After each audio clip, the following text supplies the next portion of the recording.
মুস্তাজাবুদ দাওয়া বানিয়ে দিয়েছে। আহমদ ইবনে হাম্বল তো অবাক, তুমি মুস্তাজাবুদ দাওয়া রুটিওয়ালা, আমি এত বছর হাদিস পড়াই, আমিও তো মুস্তাজাবুদ দাওয়া না, তুমি দোয়া করলেই সব কবুল হয়ে যায়? যুবক বলে, না আনা মুস্তাজাবুদ দাওয়া, আমি আমার জীবনে যত দোয়া করেছি কবুল করে নিয়েছে কে? সব দোয়া কবুল করে নিয়েছে আল্লাহ, একটা দোয়া ছাড়া। কি সেই দোয়া?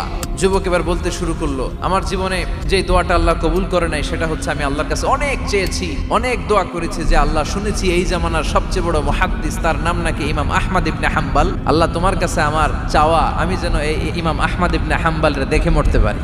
আহমদ ইবনে হাম্বল আবেগপ্রবণ হয়ে গেলেন, চোখের পানি ছেড়ে দিতে বললেন, যুবক তোমার এই দোয়াটাও কবুল হয়ে গিয়েছে, আহমদ ইবনে হাম্বল তোমার দরবারে ছুটে এসেছে। যুবক চোখের পানি ছেড়ে দেয়, যুবক চিৎকার মেরে ইমাম আহমদ ইবনে হাম্বলকে জড়িয়ে ধরে, হাতে হাত রেখে মুসাফা করে, কপালের মধ্যে চুমু খায় আর আল্লাহর শুকরিয়া করে বলে, ও ইমাম, আসলে এই দোয়াটাও আল্লাহ আজকে কবুল করে নিল।